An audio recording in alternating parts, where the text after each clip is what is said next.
El ritmo de cambio actual, impulsado por las nuevas tecnologías y aplicaciones que están transformando lo que conocemos como normal, es más rápido que la habilidad natural de la humanidad de cambiar. La industria financiera en América Latina se enfrenta particularmente al desafío de cambiar, de transformarse, de adelantarse al tren tecnológico que avanza a toda velocidad. Para transformarnos, debemos aprender nuevas maneras de operar, de comunicarnos y de comportarnos.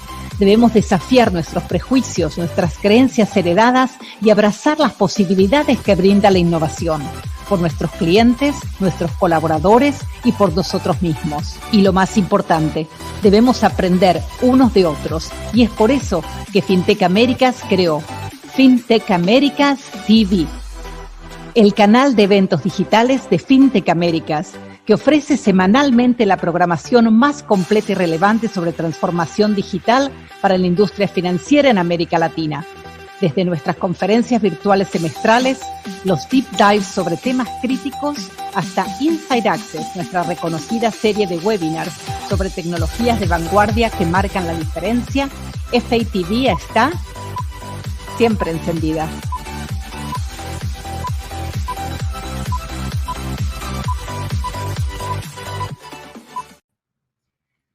Hola, hola, muy buenos días o buenas tardes para muchos, comunidad, un placer estar nuevamente con ustedes y bueno, y saludos a los que nos vimos recientemente en Miami y a aquellos que nos acompañan hoy.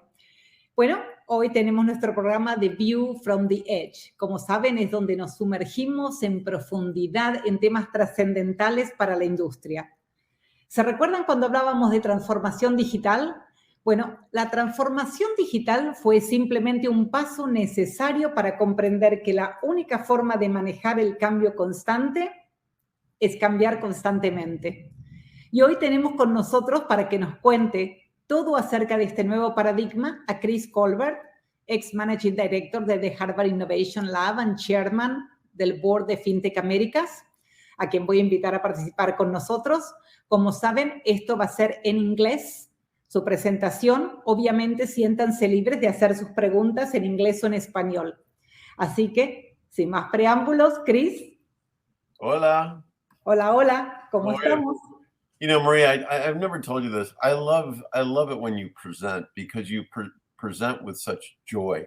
You really do. Like at the conference, when you're on stage, it just exudes joy or happiness or positivity, and I think I just want to salute you for that. Well, thank you. I appreciate it. It's a privilege to be serving, the community and the people. And yeah, it's fun. And it's fun too. It's fun. Definitely, it's fun. But I think they're going to have more fun with you now. I don't know. I'm sure they are. And I don't know. We have a lot of registrations for this. So yes, the topics, rings a bell for the community. Cool. Should I? So what we're going to do, as we talked about, I'm going to do a presentation for about 20 minutes just to really set the stage. And then hopefully for the audience, it will prompt questions. We want lots and lots of questions. We may or may not have the answers. This is, the adaptability task is a relatively new frontier for, I think, every organization in the world. So, we'll do our best to answer your questions. And if we can't answer them, we'll try to follow up at a later date with answers. Should I go ahead and share my screen, Maria? Is that the best thing to do? Or yeah, absolutely. Let's see. All right. Let me see what I can do here. Momentito. If not, Cami in the back end can help us. You see it? Yes. Let me put it from start. You see the slide? Excellent. All right, great. So I'll just go ahead and get rolling, right? Yes, let's get rolling. And again, to the audience, please jot down your questions, your thoughts, statements, anything. And we're going to go through this quickly, 20 minutes or so, and then we'll have a solid half hour for Q&A. So this presentation is actually a combination of talks I've given in the last month or so. The first part is from the keynote that I gave at Fintech Americas Miami 2023 just a month ago, titled The Case for Adaptation. The latter half of it is actually part of a master class that I also taught at the conference to a group of about 20 executives from banks from across Latin America. And I pieced them together to give you both the theory of adaptation, but also some practical tips and tools on how you might help guide your organization through its adaptation journey.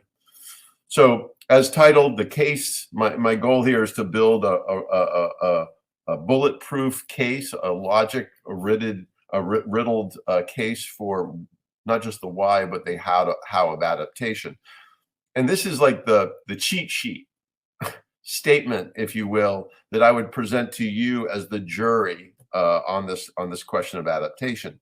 And it's a syllogism. So if the universe is in constant change, which it is, state of society is in constant change, which it is, then our companies can only thrive by being in that same state of constant change. And we can only change our companies by constantly changing ourselves. And that's really the punchline around adaptation. Much like transformation, it's ultimately about humans, that the ability to change an entity one time or in perpetuity is very much predicated on our ability to change ourselves and to motivate the change in those that we work with us. And the reason why I think the transformation word is no longer valid is that the definition of transformation implies a before and an after. So we're trying to transform our bank, digitally transform our bank. We're going to turn it from an analog physical proposition to a digital and more virtual proposition. We're going to turn an apple into an orange. And that's all well and good, but the inference is there's an end to the transformation task. And there isn't, because you have to ask the question, what happens after the orange? And the real point of adaptation is it's never ending. It's in perpetuity. It is infinite. That we're just talking about next year's conference, and this idea of adaptation as the law of the jungle it doesn't stop. And so what is the next generation of the bank? What is the next generation after that? What is the next generation after that? It's all fueled by Moore's law. Everybody knows Moore's law. The rate of technological change, the reduced cost of that change, it basically sets up this situation, if you will, where there's a gap between our natural ability to adapt and how quickly the world around us is changing. Two motivations to embrace this, like there's a glass half empty version, which is it's about fear, like, if we don't learn how to adapt, we'll go out of business. And then there's the glass half full version, which is, hey, this is an opportunity. This is about possibility. This is about the ability to create a profoundly adaptive organization, a profoundly adaptive family, a profoundly adaptive country that not just responds to environmental changes, but actually gets ahead of those changes. The good news is we do know how to adapt, and I think we all experienced in COVID arguably being forced to adapt. But regardless of the motivation, we did adapt. And my best example is my primary care physician, reluctant prior to COVID to get into telehealth. So anytime I had a problem, if I have a splinter in my hand, whatever, I have to make an appointment and I have to go to his office, which is about a half hour away, and inconvenient for sure, and frustrating. And then lo and behold, in COVID, he realized the only way he was going to stay in business was to provide telehealth as an option, and quickly adapted to the new reality. So we do know how to adapt. With AI, and I think you've all seen it and felt it in the last 30, 60, 90 days with ChatGPT, it's clear we are going to have to adapt even faster. I mean, it's remarkable. You've seen the statistics on the adoption of AI, the utilization of AI. It's blowing away every other technology or application of technology in the last 50 years in terms of adoption, the rate of adoption, and how it's doing this. It's insinuating itself already into every aspect of how we live, work, and play. And my point as a radical humanist is we have to make sure that we are insinuating our humanity into AI. You know, the fear of AI, the risk of AI is we let the train go and we don't guide the train, we don't manage the train, and ultimately the train creates really unhealthy and maybe even existential consequences. So that's the why, if you will, like why we have to embrace this idea of adaptation. And then comes the question, well, how do you think about it? How do you approach it? What do you do? And how does it differ from how we've approached transformation? Several months ago, I ended up reading a book titled, it's titled here, The Invention of Nature. And it's all about this guy, Alexander von Humboldt, who was the world's first naturalist. This is early 19th century. And profound guy, and I encourage you to read the book. It really is mind-blowing because he was the first guy to understand that nature was connected, that everything was connected to everything, that there were biospheres, but the biospheres were connected to biospheres, and that creatures within nature, flora and fauna, were mutually reliant, and that the butterfly effect, well, still a theory, was possible, that the wings of a butterfly flapping in India might actually cause a cyclone on the other side of the world. And so this idea of profound connection is central to nature, and also almost in contrast to human nature, because this is my view, human nature thinks like this. We prefer the safety and comfort of boxes, discrete things. You know, we approach life as a series of boxes to be checked. We go to school, check. We go to college, check. We get married, check. We have children, check. We have a career, check. And we look at our environments in a very discrete and box-like way. And I think that's problematic. And if you look at how the financial industry around the world has approached digital transformation, my view, again, it seems as if, well, let's just go buy the technologies in a box and then pull the box into our box called the bank, or our box called the industry, and magically we will be more efficient, we will be more effective, we would be better, more profitable, we will do a better job of satisfying our customer needs, etc. It's like a pill. We took the pill, we didn't, and the problem is it doesn't work that way. And this is why I believe the majority of institutions actually failed at digital transformation, because they viewed it as a box versus a symbiotic system of connected dots. And so the first part of the method is to say the answer lies in Mother Nature. This is a graphic that I borrowed from, I forget the source, but I think the call outs are exactly right in terms of nature's principles. And imagine if our organizations adopted this same sensibility, or frankly, our countries adopted the same sensibility. And it sets up this capacity to be organic, interactive, almost naturally adaptive, because we're responding to all the stimuli coming from the external environment, coming from the internal environment. We're not thinking about transformation anymore because we are, in fact, naturally adaptive. Another naturalist, Darwin, I think understood adaptation better than anybody. And his point here is it's not the smartest, it's not the strongest, it's not the business with the most technology. The companies or entities that survive and thrive are the ones that are best capable, able to adapt and change to the environment around them. So I presented this again at the conference a month ago. My favorite creature, it's called a tuatara. It's considered the oldest living creature on the planet. It's over 140 million years old, part lizard, part dinosaur. Yes, part dinosaur. And its capacity to exist 140 million years later is a function of four things. It's adapted itself physically, it's adapted itself physiologically, it's adapted itself in terms of its purpose in the food chain, and it's actually adapted itself in terms of how it thinks. And fundamentally, and this is true, it has the most adaptive DNA on the planet. Its DNA changes faster than any DNA of any other creature on Earth. And the critical thing about the tuatara, and this is the challenge to us, is that it's been continuously responding to the environmental change it's been faced with for 140 million years. It wasn't like a one and done.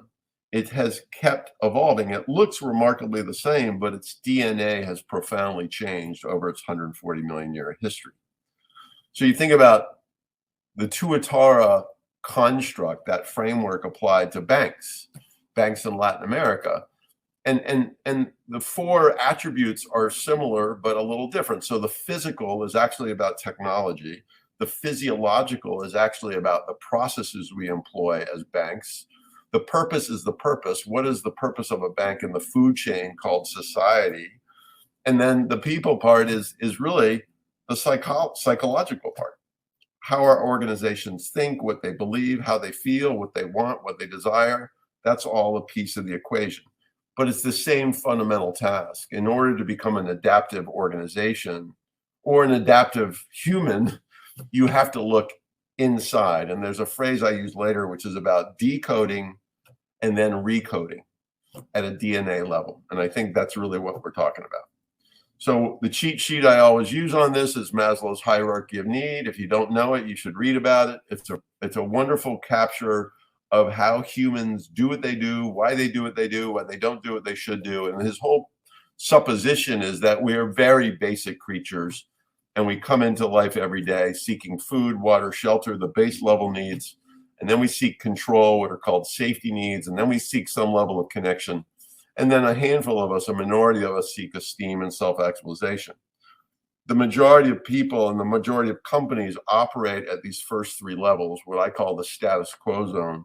And that's a problem zone in a rapidly changing society.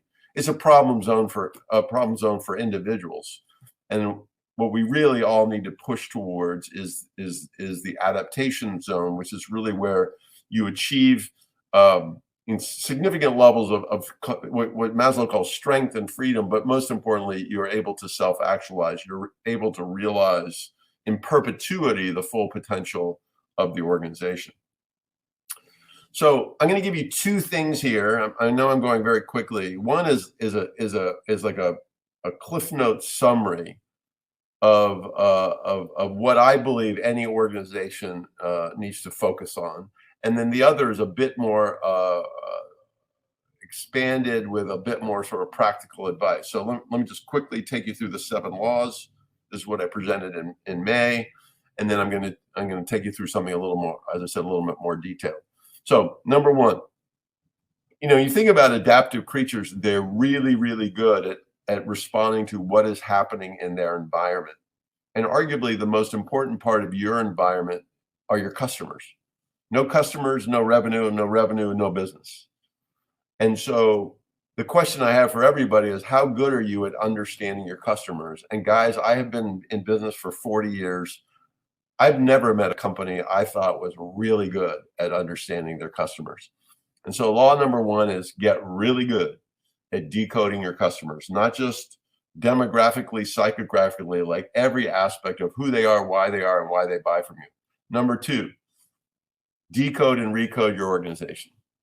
Most people don't actually understand the way their organizations work. They don't understand why they do what they do. They don't understand what makes them tick. And my push is you have to understand your current DNA, and then you have to start thinking about, well, how do I reprogram my DNA to be more adaptive? Law number three, define and motivate the right skills and mindsets and behaviors. And an organization is nothing but a collection of skills, mindsets, and behaviors. And so you got to look at what you have, and you have to decide what you need, and then you have to figure out how to make it happen. 4 is measuring your adaptive capacity. We'll talk more about that in a bit. Number 5, every organization is a bunch of boxes, right? I said people love boxes. So an organization is like stacked up boxes. At the top box is the executive team, the C-suite. And then there's a box that's called senior executives. And then there's a box called payments, branches, risk. It's a collection of boxes, and then and then within each box is other boxes, and those boxes are the things that get in the way of an adaptive organization. Remember, Mother Nature doesn't acknowledge boxes at all. Everything in Mother Nature is linked to everything, and that's why it works so well. And so we need to take down the walls of these boxes. 6, you don't just wake up and be adaptive. You have to learn how to be adaptive, and you have to learn how to learn. And so the 6th law is really about how well are we as organizations doing teaching and learning how to be adaptive. And then number 7 is that food chain point about what is our purpose? And one of my things here is I don't think the purpose of a bank is to distribute capital and enable commerce. I believe the purpose of a bank is to help its customers, commercial customers, retail customers, and the society at large, the unbanked, help them achieve well-being. I think it's a much more dimensional, much more broader, bigger purpose. And again, I'll talk more about that in a bit. Okay, so that's the high level. 7 things I would do if I were trying to create an adaptive organization. A more practical approach is this idea that every organization is like a Rubik's Cube. If you don't know the Rubik's Cube, it was a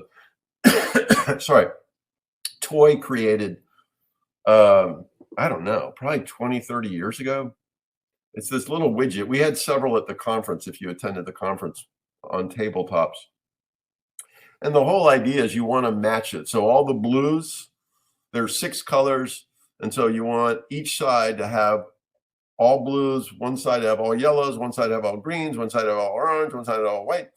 That's how you solve a Rubik's Cube. And it's very difficult. And truth be told, I've never done it. But the point of this metaphor in this particular case is creating an adaptive culture and adaptive organization is really complicated. And so how can we break it down? How can we break down what an organization is to increase the chances that it will become more adaptive? And so we created this framework called the Adaptive Culture Framework using the Rubik's Cube metaphor. And the 6 colors match up with 6 dimensions of an organization: definitions, actions, inactions, expressions, motivations, and measures. And this is not, proven in a court of law. This is not science, but I think if you actually think about the way your company is, you'll agree that these 6 dimensions are, if not the only dimensions, the most important dimensions of how and why your organization works the way it works. So very quickly, I'll just call out a couple things in each of these areas. So, I believe that definition is everything. When you say we have a product, the product requires definition. When you say we offer a service, the service offers a definition. When you say we have a culture, the culture requires definition. When you say we know our customer, the customer requires definition. And so my point in this area is for all of us to do a better job of defining what we mean by these important things. And this is a list of things. And by the way, if anybody wants this presentation, we're happy to share it. So just follow up with us, either Chris at fintechamerica's.co or info at fintechamerica's.co. And so I just call out a couple things. You want the organization to be adaptive. The organization is nothing but a collection of people. So therefore, you have to revisit what employee performance means and how job descriptions are written to include adaptive behaviors. When I was at Harvard, Maria mentioned Harvard, I created these 5 adaptive behaviors, and I put them in every job description of every member of the innovation lab. And I worked with each individual on these behaviors. We measured these behaviors. We encouraged these behaviors. We incentivized these behaviors. And so one of the first things I would do, the easiest thing you can do, is bring behavior into your job descriptions, because behavior is the root of all actions and all decisions. We're behavioral creatures. This is just a survey that was done, Harvard Business School professors. I ultimately reported into HBS. And this is what they were, when they were asked to sort of define adaptive leadership, they came up with these 6 points. And I think they're pretty solid points, and they make sense, right? Like logically. But the one I added is this one. For adaptive leaders to be adaptive leaders, they need to be adaptive. This sounds kind of silly maybe, but you can't not change. You have to be an example to everybody that works for you that you yourself are changing, not simply doing the things that are listed here. And then the other piece of this is the idea of rewriting the unwritten rules. Every organization is guided by unwritten rules. They're not in the employee manual. They're not on the cafeteria wall, but they are determining why people do what they do and why they don't do what they do and why they might be reluctant to become adaptive. There's a book called The Unwritten Rules, which I highly recommend everybody read about that. Second dimension are actions. So how we approach people development, how we approach training, how we do reviews, how we drive accountability, how we use tools and technologies. These are all actions that either contribute to becoming adaptive or get in the way of becoming adaptive. So I've already talked about this. This is the training thing, like teaching the organization how to be adaptive. This is from McKinsey. Number 4 skill called out in terms of priorities in the 21st century is this idea of adaptation and continuous learning. Now, interestingly, actions are really important, but so are inactions. And so you have to look at your organization's reluctance or unwillingness to do certain things. Like I talked about taking down the walls. Is the organization willing or unwilling to move away from hierarchy and control as primary forces? So this is a rich mind to be mined in terms of what are we not doing that is getting in the way of our ability to become adaptive. Let me just jump ahead. 4 is expressions, like how we emote, how we communicate in writing, in words, in our actions. Everything is read by everybody, you know. And looking within this at the policies of the organization and how well they support or do not support our adaptive capacity. One of my big things here is people seek motivation. And a strategic plan, I said to somebody the other day, you know, a strategic plan, the word strategic plan don't motivate anybody to do anything. Amazon's motivating context for its business is what they call day one. And the idea is that every day at Amazon is the first day of the company. That whatever they did yesterday is actually irrelevant. And I was just reading another piece about adaptation today, and I think it talks about a stairs, right? And that we have this inclination to sort of walk upstairs.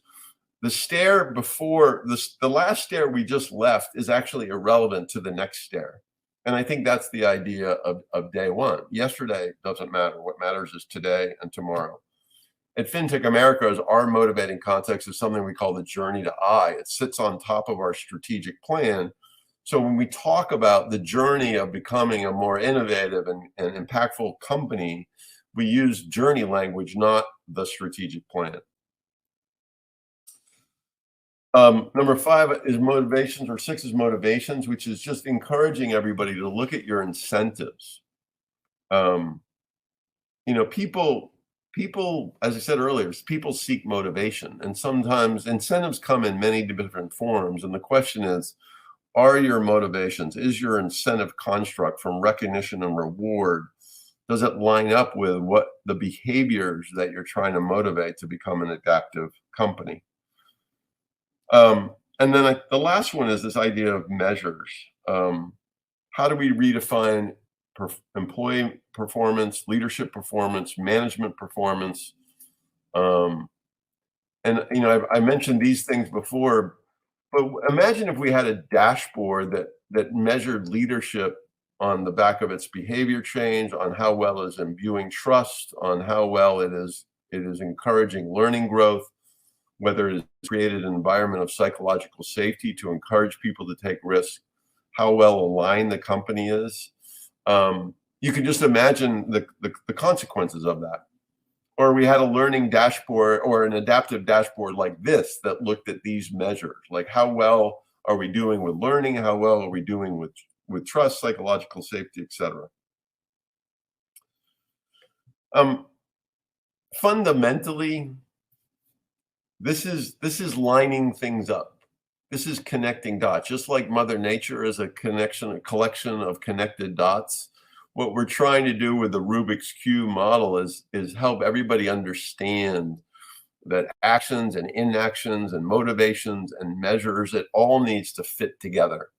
And the last slide I'll leave you with is a slide, well, two more slides. It's about alignment, that connectivity is critical. And we have this very basic blueprint that we use at Fintech Americas, and I've used in prior companies, which is really about, has the definition piece, looks at the planning piece involving everybody in the company in the planning, looks at the tools, looks at the policies. It's trying to connect all the dots to ultimately result in this, which is what employees want. And when you give them what they want, they will be adaptive. They will embrace change. They will seek to grow and evolve and do things differently because you're meeting them where they are and you're providing them with the resources and tools and the motivation that they seek. Back to the cheat sheet slide. Our companies can only thrive by being in constant change, and we can only change our companies by constantly changing ourselves. And that's really what that Rubik's Cube is all about, is about motivating, enabling change within ourselves. Decoding, coding, and recoding. And then the last thing I'll add, a little selling. If anybody on the call today is interested in more specifics, a deeper dive into what I shared, we have a program called the Masterclass, which I mentioned earlier, that I taught with Daniel Kennedy as a VP at Scotiabank. And it's available to you all. So if there's any interest, reach out to me, Chris at Fintech Americas, Maria at Fintech Americas, or info@fintechamericas.co. We'd love to chat with you. So with that, I will stop yammering and take questions. Hey, as always, enlightening. And I tell you, Chris, I think Jaime, left us a comment and he summarizes perfect. I think Jaime's been on calls before, and he always does a better job summarizing than I do. Jaime, okay, claps for you then. It's like, no, because he's saying it's like walking the talk with a map and compass adapting to make things happen.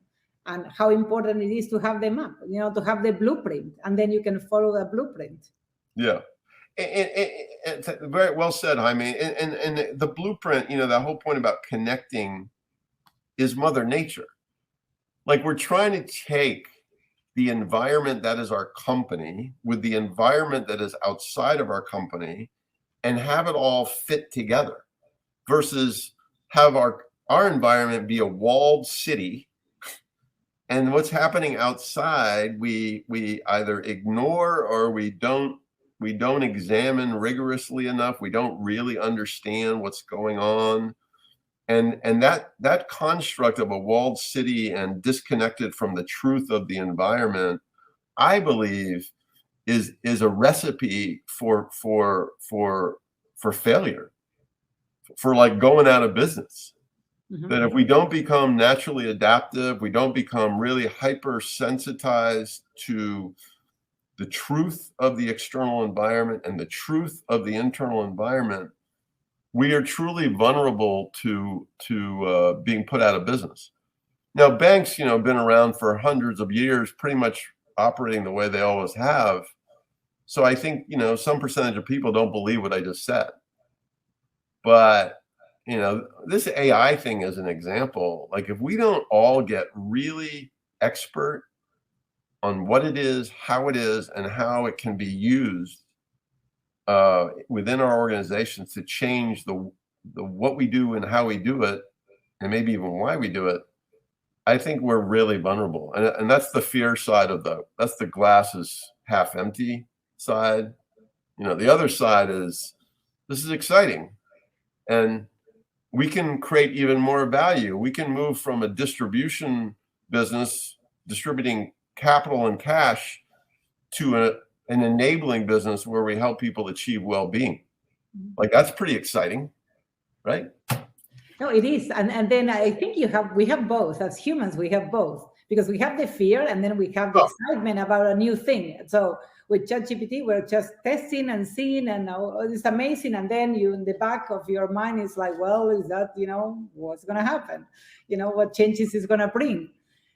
And doing, Chris, a little bit of futurism, maybe, how do you see banking adapting the skill of adaptability, how they will apply it to the organization? How do you think they will do that?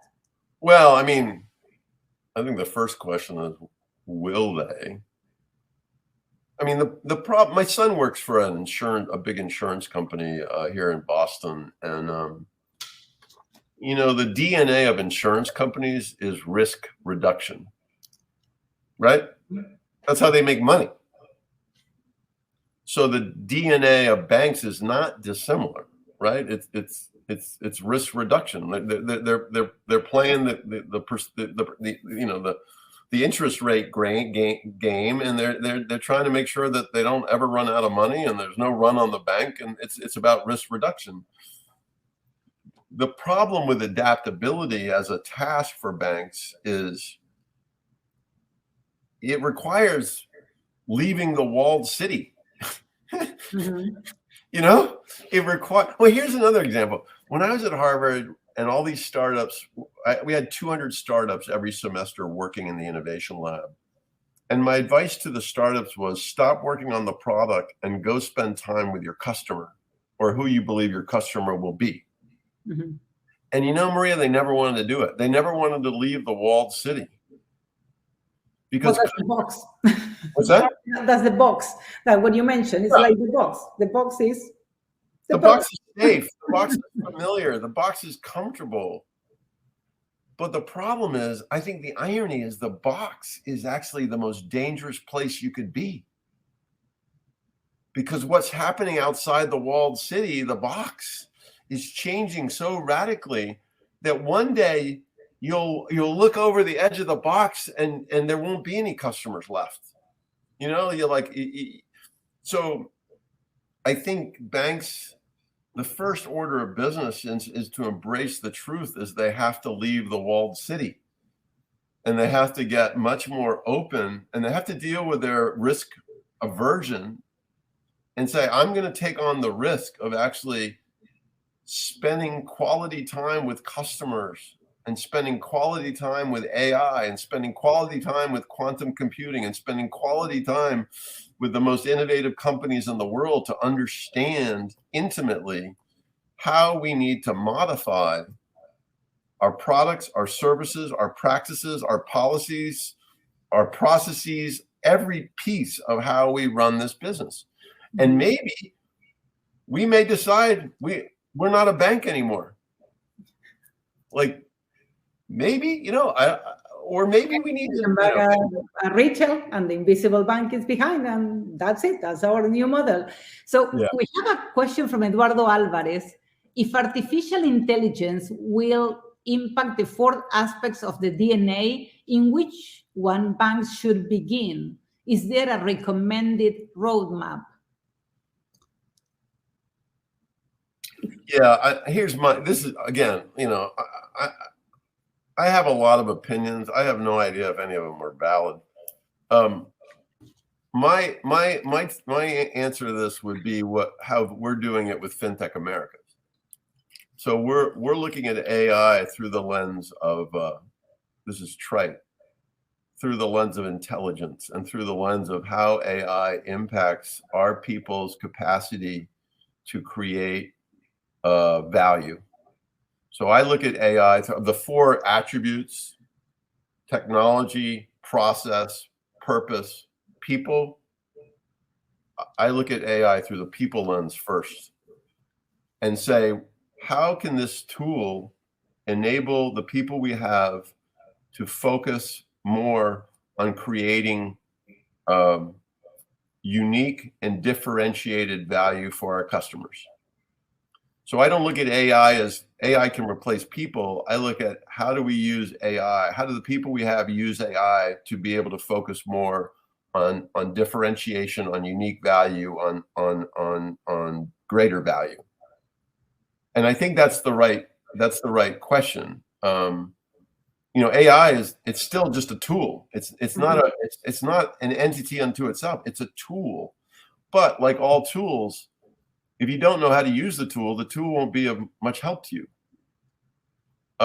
And so getting FinTech America's staff to start playing with the tool, and I was talking to Santi Zakowicz, who's our chief human officer, the other day about this, and literally doing sessions with the entire FinTech America's team where we do a half day and we just play with ChatGPT and some of these other AI tools, and we start thinking about how does this impact every part of how we run this business, with the intention ultimately of having that tool be adopted by us as a central enable. It's sort of like we have the tool of email, right? We've all learned how to use email to be more productive. Well, I think the same task applies with AI, but it's far more open-ended, I think, than email might be. So. We have a question from Rodrigo Carrasco. Do you think banking is an industry that needs to be broken in order to react? Like, do you see fintechs taking somehow over the bank space? We've been talking about that. Yeah, I mean, here's it's a really good question, Rodrigo. One of my observations about most humans is I actually wrote a book called "This Is It," and it's like a self-help book. It has nothing to do with business. Well, it does, but it doesn't. So this is it. And what I talk about in the book is for people to change. Most people to change, they have to hit acceptable rock bottom. So acceptable rock bottom is they're broken, but not so broken that they can't do something. Like rock bottom is lying on a sidewalk in the street with a syringe in your arm. That's rock bottom. Acceptable rock bottom is looking in the mirror one day and saying, I don't want to do this way anymore. Or if I keep doing it this way, I will be on the street, or I will be destitute, or we will be out of business. And so the problem, I think banks don't believe that really that possibility might happen. I think it will. And I think the fintechs are part of the reason why it's going to happen. But I actually think the big fintechs, you look at Apple and you look at Amazon, and they're all moving into the space, and so a lot of millennials and Gen Zers don't even think about banks. They think about they think about this. And what are the apps that I need to transact, to buy things and sell things. And I think the word bank might not even be relevant in like 30 years. And that's a bold claim and probably not true, but for the young generation, I think that's true. They don't think like banks. They don't think about banks. And I don't think they think about fintechs. They think about what are the apps I need to live my life. So here we have, yeah. I wish more humans would embrace the possibility side of the adaptation task. Instead, they're waiting for the fear side to kick in to do something, Well, it's your aspiration or desperation and what moves the needle, I guess. Yeah. For me, it's very kind of. It's exactly. It's how you're going to move. And this goes a little bit with Ivan. It's a comment. It's not a question, but he's saying that Ivan Aliendre, in Argentina, we have too fast changes, inflationary, political issues, corruption, drugs, do not allow us to think in the same way as in the US or Europe. If I may say a comment, Ivan, is that I think in Argentina is the most resilient people and most adaptable people because of all the things that you are mentioning. And of course, I will defer to Chris for any comments that he wants to add. Yeah, I mean, Yvonne, it's hard. I mean, it's hard not just in Argentina. It's hard in many places in the world in terms of everything you cite there. I mean, the same applies to Turkey. Like the question is, what can we as individuals or we as companies do about it? And I would say the simplest thing you can do that I think is a very effective thing to do is to get out of your box. Get out of your box as a human, and get out of your box as a company, or get out of your box as a department, or get out of your box as a family. I was at an event last night, and I said, my strategy to help the world be a more effective place where more people have greater well-being.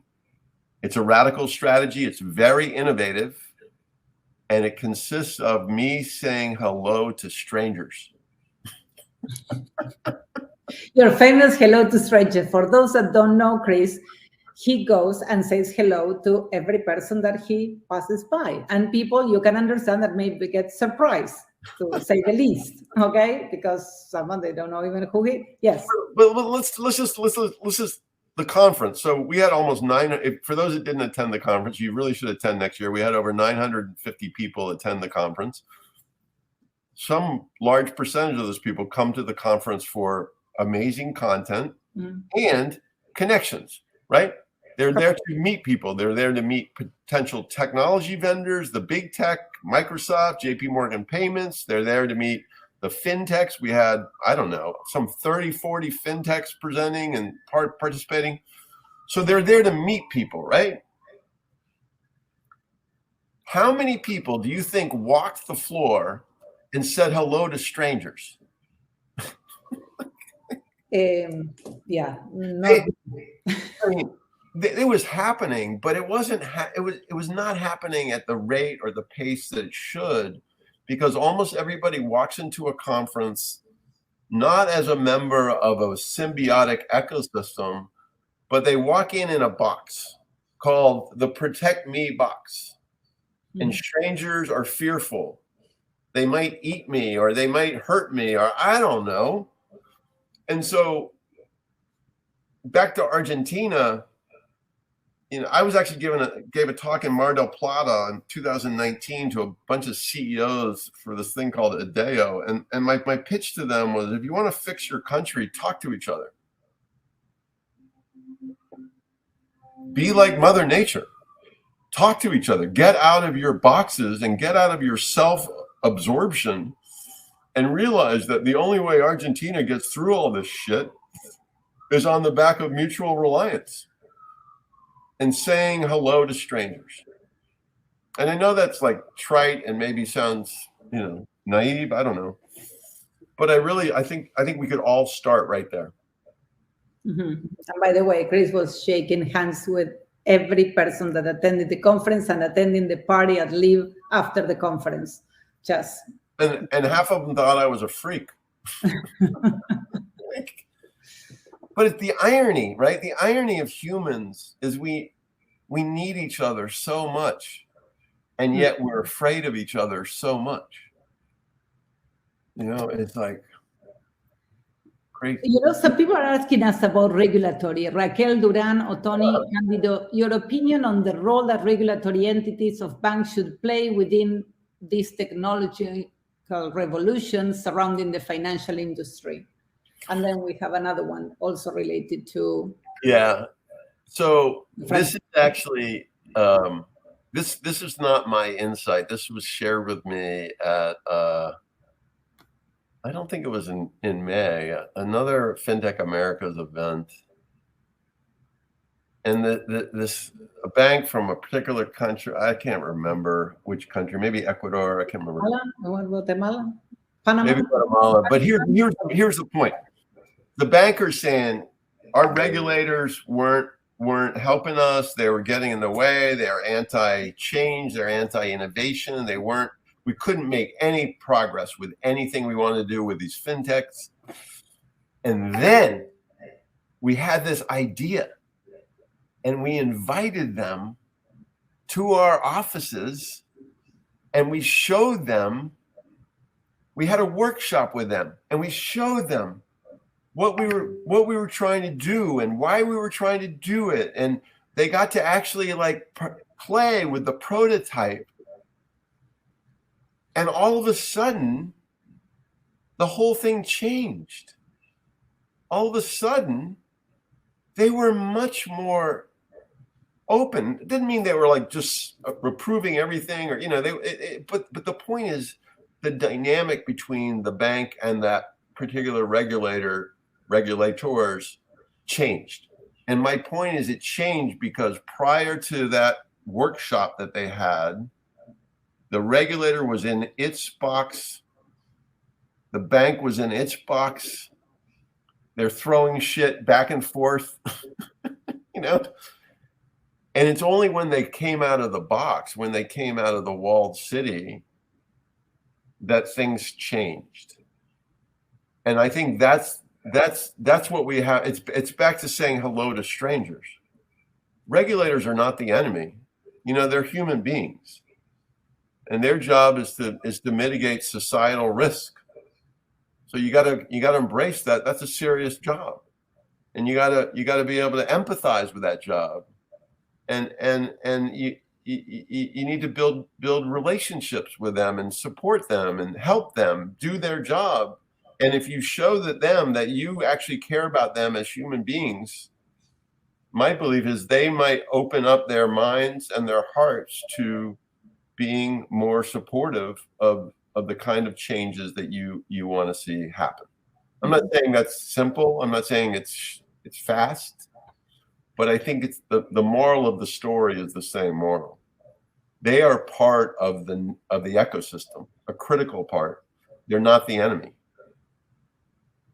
And meeting them where they are and getting them and allowing them to participate where you are should have a real impact on your ability to change or adapt.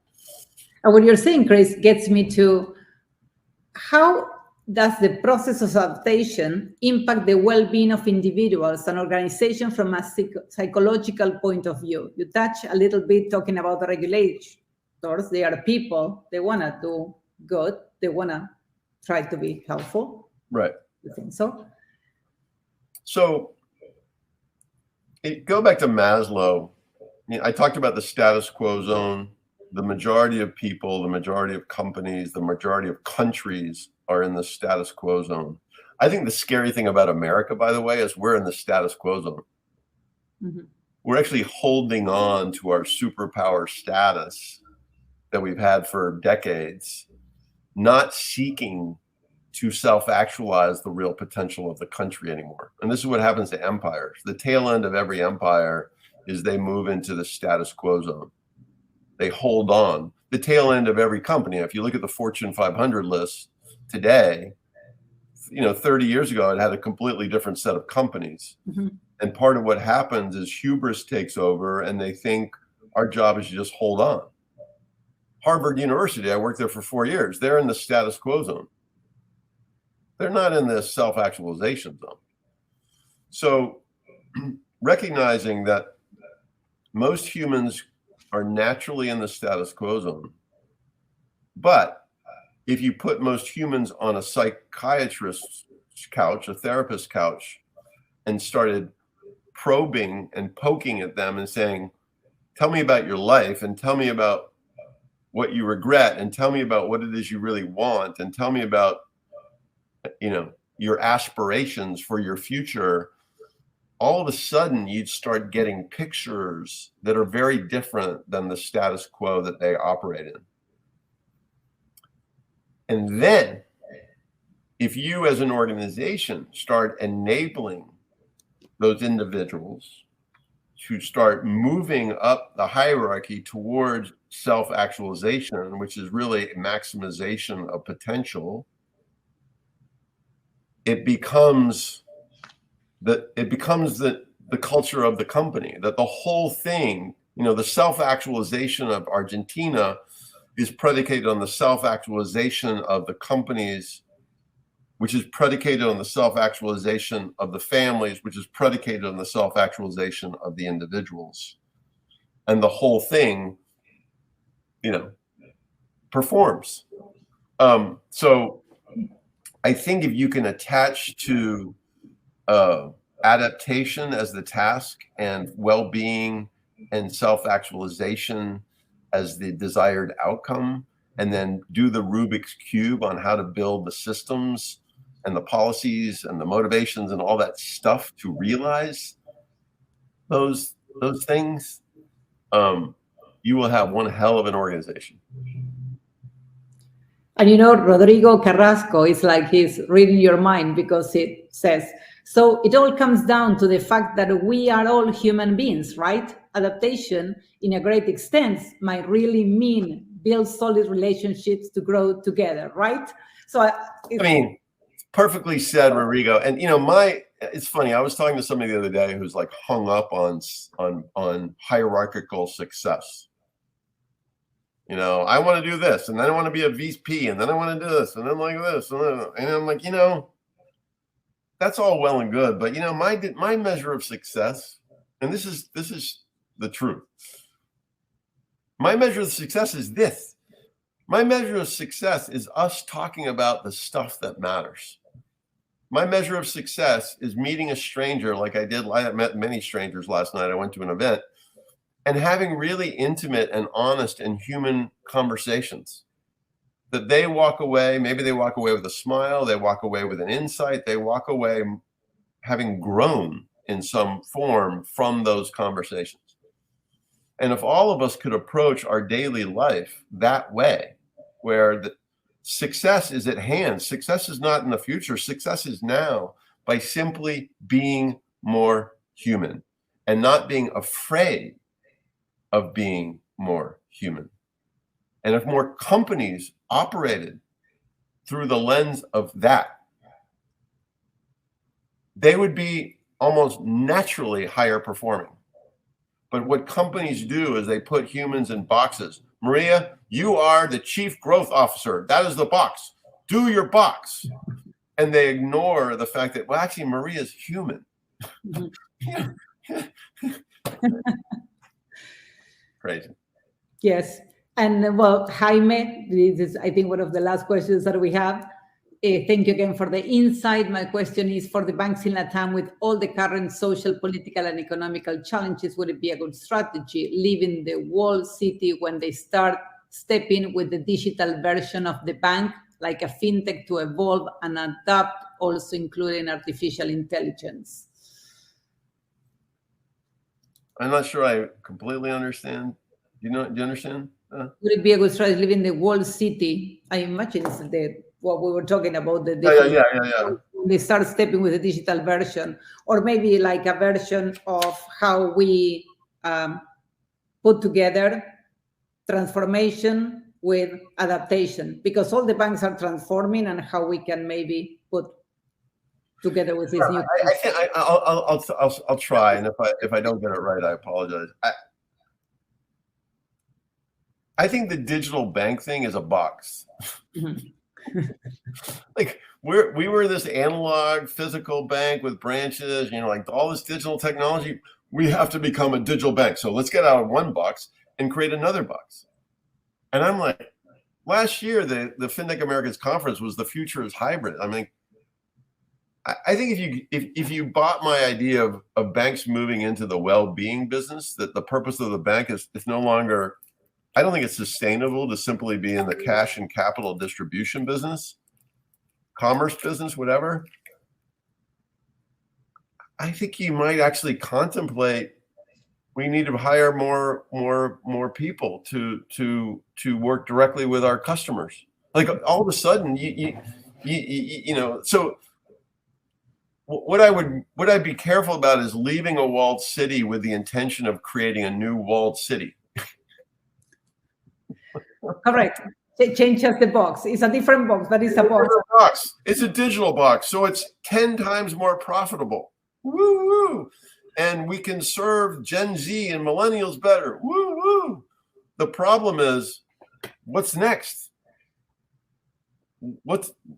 because it's all going to change. The customers are going to change. The competitors are all going to change. The environment's going to change. So try to eliminate the search for the box and the comfort of a box, and a friend of mine used to say, get comfortable with the uncomfortable.